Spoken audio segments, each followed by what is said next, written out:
Hello everybody. So today I'm just gonna show you the setting for the hardware clock. So basically I was getting an error with my clock. So what I did was simply to write a script. So basically if I just do check my tree, right? So here I have done is hw clock-sync.w.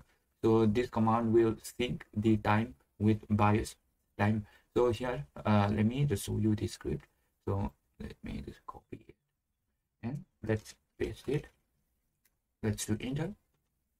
So here, this, uh, after sorting down, right, it will install the service uh, where it is located at the user bin hardware clause dash w. Then it will wait for 5 seconds. So this is the script, and whenever I do use another Windows, right? So another OS. So right now I'm using a Manjaro. So if I were to use uh Windows, so this is on my external drive. That is why it's it's not syncing the time.